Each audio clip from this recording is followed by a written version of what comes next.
Hello, welcome back to Paleo Cooking Live.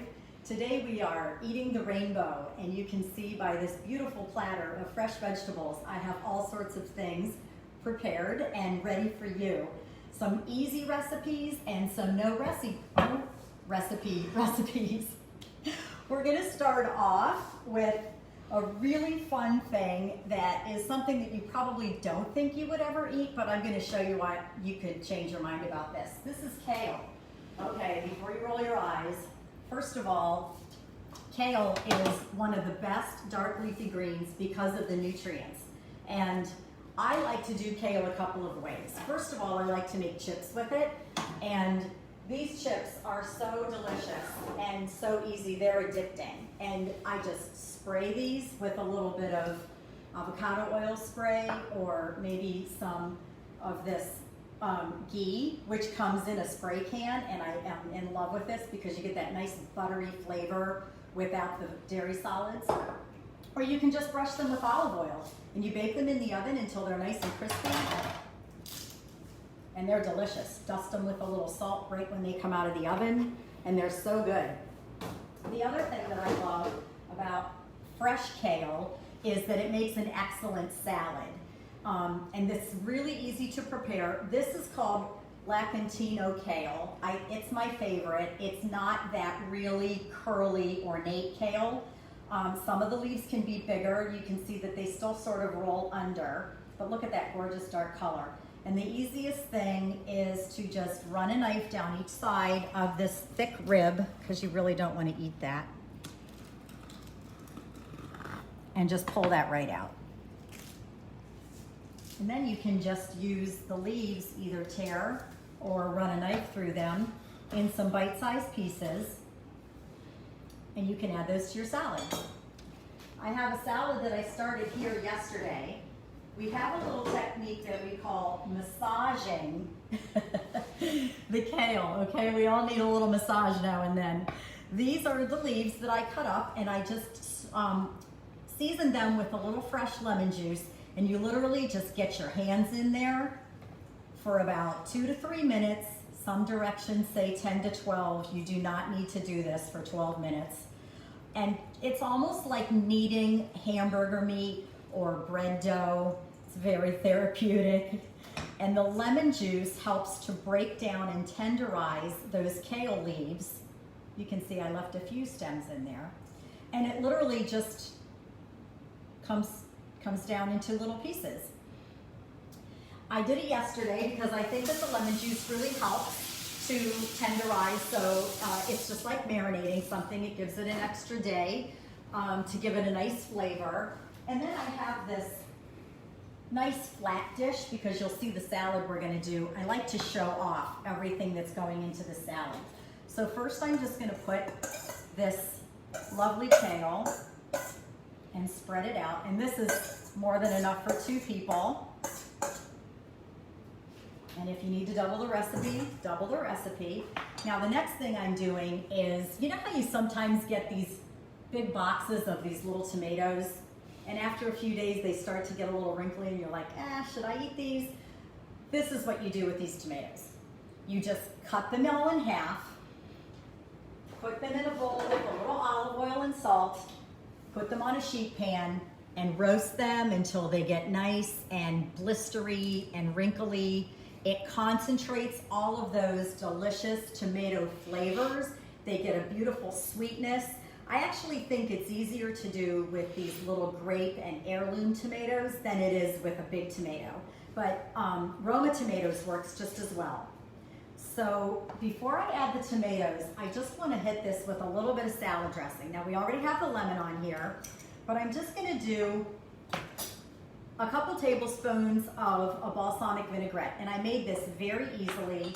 I just used my Casandrinos olive oil and their Casandrinos mixed berry balsamic. You can use any balsamic that you like, but I love how this adds a little extra sweetness because it has the berries in it, and it helps balance out the bitterness of the kale. So here's the trick for any homemade salad dressing. 2 parts fat, 1 part acid. So any kind of oil that you're going to use, olive oil, avocado oil, whatever your preferred oil is, you're going to do 2 parts, or let's say 1 cup, to 1 part acid. So that could be lemon juice, any kind of vinegar, apple cider vinegar, a combination of any of those. And then from there, if you want to season it with mustard, salt, pepper, herbs, however you like to add, that just is the perfect combination for a great base.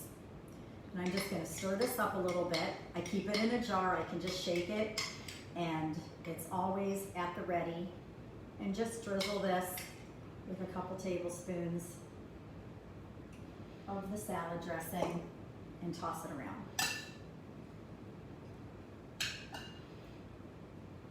Now we're going to top this with the tomatoes. And just set them right down the center. And this is a pretty plate, and if you're making it for guests, or you just want to eat with your eyes first, because isn't that the best way to eat? You just make a beautiful platter. The last thing that I'm going to add to this salad is a little bit of bacon. Now, we all love bacon, but there's a little twist to this one. This is prosciutto. I just took about 4 pieces of prosciutto. You can see it's already breaking, and I roasted them in the oven at 350 degrees for about 15 or 20 minutes. You want them to get crispy, but they will firm up as they cool. So don't over brown them, because you don't want them to get a burned flavor. But you can see even the little fat edges get nice and crispy. And it just gets very shattery, breaks into pieces. So I broke some up here, and I'm just going to scatter those on top of this salad. Now, why would you not ever eat kale? Look at this beautiful salad. You can serve it with the tomatoes on top warm, if you like, or you can serve it cold. You can prepare the kale a day ahead, and it's ready to go. And trust me, this will change your mind about kale. And so will those chips. Wash my hands real quick. Do we have any questions? Nope, not yet. What do you think? Do you think you would eat kale if I prepared it like this for you? Absolutely. You know, I actually had a really funny conversation with some coworkers about massaged kale, and they didn't believe me it was a real thing, and I had to explain to them the whole purpose behind it. So now you know. It's Now- a real thing. Now it's a joke. They try and joke about, what other vegetables I massage. They're like, oh, what about your, regular lettuce? Only the really tough vegetables need massaged. Yes. The next thing I wanted to show you are a couple quick knife techniques. I'm going to show you a creamy garlic mushroom, and I'm going to show you a zucchini pappardelle. So the zucchini I'm slicing on a mandolin. This is probably 20 years old, and I probably got it at a Bed Bath & Beyond. These little plates fit into the center, and you can adjust the thickness. There's a couple other plates, and there's one that has little blades that stick up, so if you want to make French fries or shredded vegetables, you can do that with this. But I have it set on the lowest setting. I'm just going to cut the top of this zucchini off and the little bottom end. And if your vegetable is a little longer than your mandolin, just kind of start at an angle and then level it off. So I'm just going to take those first couple slices off. And again, just like any other time you're using a knife, keep your fingers on top and flat, because you don't want to get stuck in that blade. And you can see that I'm just making these nice, thin, beautiful slices. I'm just going to do a couple more of those to show you how that goes. It's so easy. You can use this for potato chips if you want to do homemade potato chips. Anything that you want to get a nice, consistent, thin slice. If your zucchinis are a little bigger than this, you could just slice it right down the center, like that. And now you have more of a fettuccine than a pappardelle. Try to get the small ones though, because then you can see you get minimal seeds in the center. The next thing I want to show you is for the mushrooms. Now, did you know the easiest way to clean a mushroom is just with a damp paper towel or a damp cloth? I barely wet this, and all I'm going to do is wipe off the dirt. Because if you soak these, mushrooms are so much water content. If you soak these in water or you rinse them under the sink, you're just gonna make them mushy. And one of the reasons people don't like mushrooms is because the consistency is mushy. Here's another trick, you may know this. When you wanna take the stem out, just give it a little push and it pops right out. And we're just gonna slice these. Again, using your knuckles as a guide. I want them to be about that thick, not quite a 1/4 inch.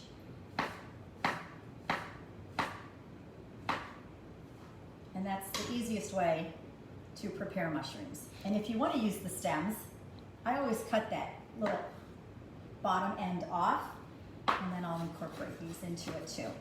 The stems are also great for vegetable stock, so hang on to these and make your own vegetable stock. What kind of mushrooms are these? These are baby bellas. I like baby bellas or some of the more exotic mushrooms like shiitakes. The white mushrooms are fine if that's what you like, but I think that these have a lot more flavor once you cook them. Cool. The last thing I wanted to show you was for asparagus, because I roasted some asparagus in the oven a little earlier. Basically, I just took the fresh asparagus, look how gorgeous these tops are, and I put them on a sheet pan with some olive oil, 350 degrees. You don't need a recipe for that, but here's the trick with asparagus. You don't want to eat this woody, stringy end, and this asparagus will tell you where that stringy part starts just by naturally bending it, and it snaps. And you can save this, and this can go in with your mushrooms for your vegetable stock. So don't get rid of anything. So again, all I did with the asparagus was put it on a sheet pan, a little olive oil or whatever your preferred cooking fat. You can even spray them if you just want a light coating, a little salt, 350 degrees, 20 minutes, you have beautiful roasted asparagus. So now let's move to the stove. We're gonna do the pappardelle. I'm gonna show you how to sear scallops, and we'll start with the creamy mushrooms. Just gonna get my skillet going here on about medium-high heat. Do you know how to test for a hot pan? No. I'll show you. This is a trick. Don't you just stick your hand on it and see if it's hot, Mom? Don't stick your hand on a hot pan. Because what if it's really hot? I got a little water on my fingers, and it's not quite there yet. It will sizzle when it's hot enough. And I had these on, but they're not quite ready. So we'll give it a second. And I'm gonna bring my other zucchini slices and my mushrooms back over here so we can add them to our little prep that we have ready here. So these mushrooms are something that I used to make all the time before I became paleo, and I used lots of butter and lots of heavy cream. So I've since changed it to a non-dairy version. I'm starting with ghee, which is clarified butter. Just gonna add that to the pan. It feels like it's hot enough now.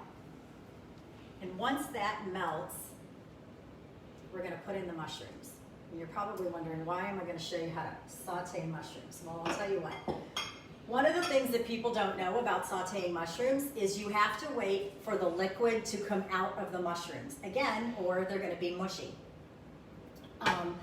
So it takes a little bit of time, but if the pan is really hot, you just add the mushrooms. You can see the oil is starting to shimmer now. You just add the mushrooms. You got that nice sizzle sound. You want to listen for the sizzle.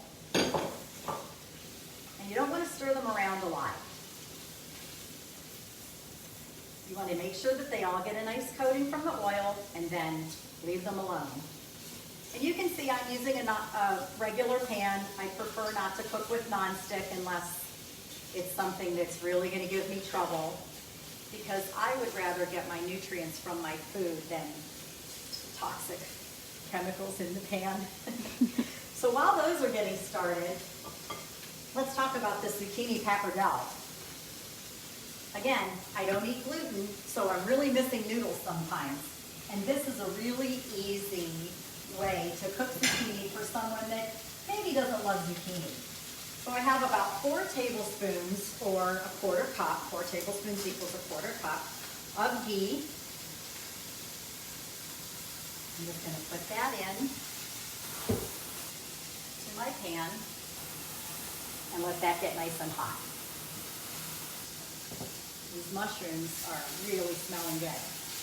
But do you see how nice and they're almost squeaky and they're dry? There's no liquid. They've absorbed all that fat from the butter, from the ghee. And I'm just stirring them so anything that looks like it kind of has a dry part is going to get some of that oil coating. And again, always shake to make sure that they're nice and level. And the magic will happen here in a minute. So now we've got the butter going for the zucchini noodles. And I'm just going to make sure that they're nice and spread out and drop them in. Because we're going to saute these really fast.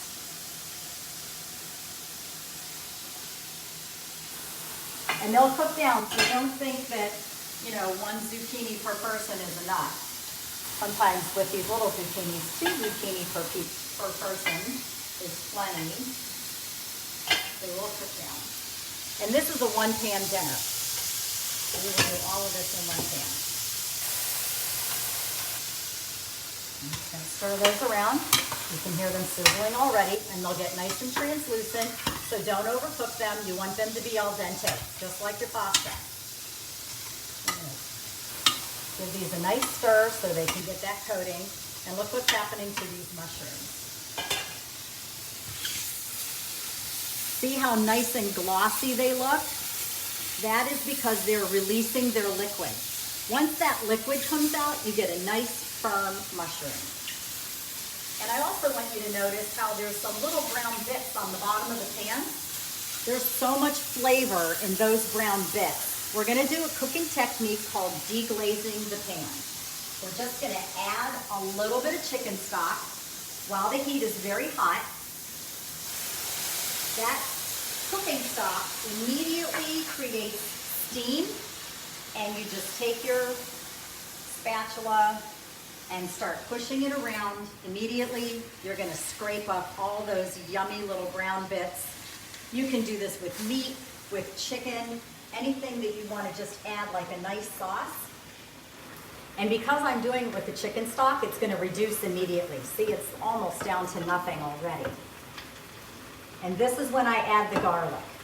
I'm adding the garlic after the mushrooms are almost cooked because I don't want it to have a really dark roasted garlic flavor. I like the garlic to feel a little more fresh. So now I'm stirring the garlic in.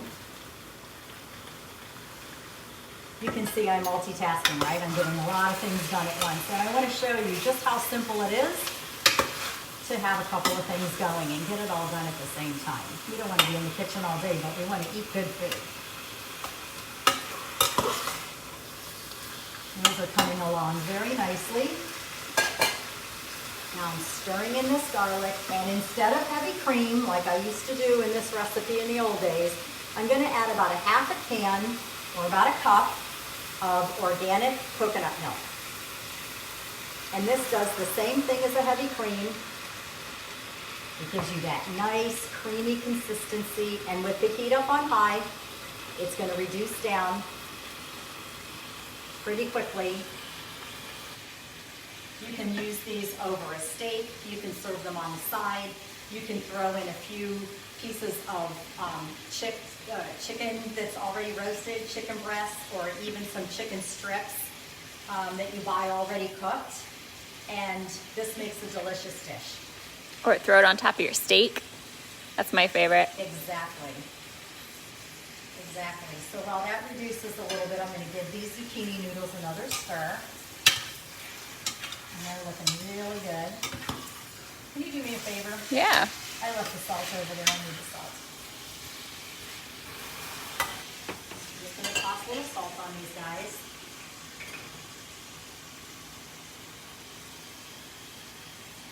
I'm doing the swirl and swoosh, okay? Swirl and swoosh. That's how you season your vegetables, or anything that you're seasoning, from up high. Not like in the photos you see? No, if you are down here, it's all going to end up in one place. If you're up here, it's like fairy dust. So I'm just going to give these mushrooms one last stir and take them off the heat. They're looking just right. Yum. Good? Looks delicious. Smells good too. Get those with a little fresh parsley right before you serve them, and they're awesome. Now I think I'm going to move this burner to the front so you can see the rest of this. So these zucchini pappardelle are done. All that we put in here is salt and the ghee. You can see they have a nice sort of limp texture, but they're not squishy. They're not runny and mushy. I'm just going to put those into this beautiful serving bowl. Yum. Who needs pasta, right? Look at that gorgeous color. Now we're going to do the scallops. Scallops are one of those things that scare people, and I'm here to tell you, scallops are so easy to cook. I'm going right into the same pan. I'm adding 2 tablespoons of ghee, again, the clarified butter, along with 2 tablespoons of, I'm going to need a spatula. Along with 2 tablespoons of avocado oil. And I'll tell you why I'm using avocado oil. We want to get a really good sear on these scallops, and avocado oil has a very high smoking point. So if you're cooking something that you need to have a really high cooking temperature, and you want it to be really quick cook, because these we want to have nice and brown on the outside and still a little translucent on the inside. That's what we're going to do here. So why would you use an avocado versus like a regular olive oil? So olive oil has a lower smoke point. The smoke point is determined by what temperature the oil will start breaking down. And avocado oil has a very high smoke point. Olive oil also has a pretty high smoke point, but I wouldn't fry or saute anything at a really super high temperature, because then the oil will start to break down. You might not be able to finish the whole dish. Gotcha. Now with these scallops, all I've done is I have them on a little paper towel just so they can dry. And I also removed that little mussel. If you see that little mussel on there, you just want to take it off, but I took them all off already, so unfortunately I can't share that with you. I've got this on about medium-high heat, and I want to salt them. So I'm going to put them in the pan and salt them right away. And you get that sizzle. Whoops, that one's broken. You get that sizzle right away. And they will splash a little bit because they are still a little wet. And I'm going in a circular pattern because I want to remember which ones I put in first. So when I go back, I remember which ones to turn first.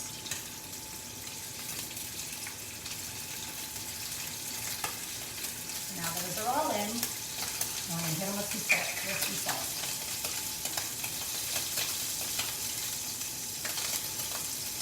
And the salt will help to give them a nice crust as well. This will not take any more than a couple of minutes per side. You can already see that this one is getting a nice little brown on the bottom. You don't want to turn them until they feel like they're going to release from the pan. If you're starting to lift them up and try and get under it, this is one of the tricks why you don't need a non-stick pan. It's not ready until it releases from the pan. So you can see this guy's coming right out. And look at that nice brown crust.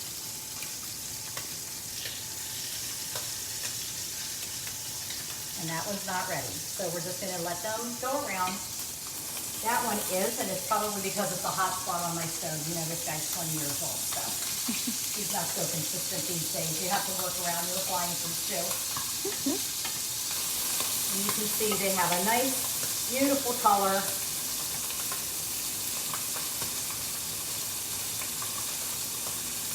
You know, one of the reasons chefs wear long sleeves in the kitchen is not because it's so ungodly hot and they love the heat.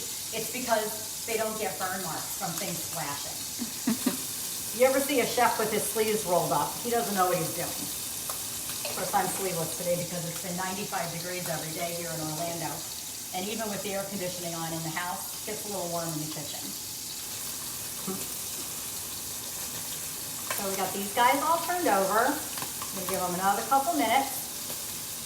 And here's what I'm gonna do with this sauce. I have some anchovies packed in olive oil. organic anchovies and some nice red pepper flakes, just those dried red pepper flakes that you buy in a jar, about a teaspoon. And I'm giving you two options on this recipe. You can use straight up lemon, squeeze lemon into it, perfect acid, or I have this yuzu rice vinegar. Yuzu is a Asian fruit from Japan, very citrusy, very pungent, but in this vinegar, it gives it a really nice acid brightness. So you can do whatever you have, but I really love the lemon. So now these scallops are done. I'm just going to arrange them right on top of these noodles. And then with the butter and the little bit of scallop juice here left in the pan, we're going to make the sauce. So again, just hit it with the acid. Oh wait, let's do this first. I want to show you how these anchovies just sort of break down and give this sauce a nice brininess. I'm going to use about 4 of these guys.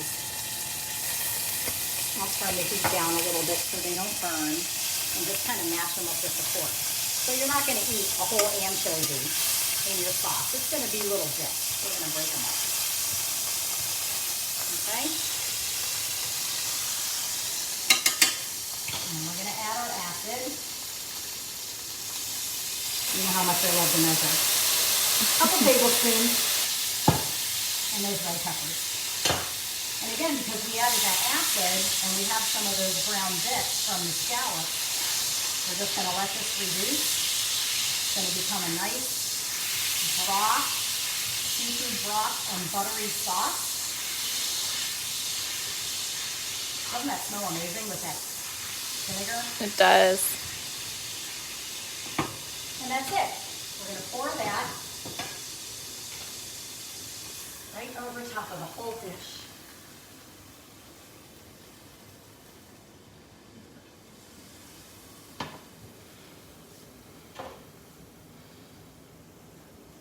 And we're going to plate a little bit, like a good chef. So we have this delicious scallop dish and our creamy mushrooms.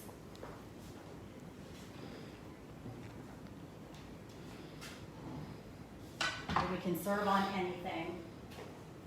Our delicious kale salad with the tomatoes and the prosciutto crisps.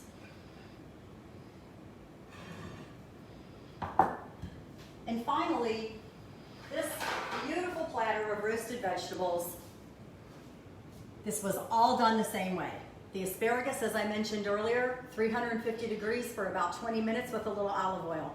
Different kinds of carrots, colorful carrots, and a few parsnips. You can slip those in and the family will never know the difference.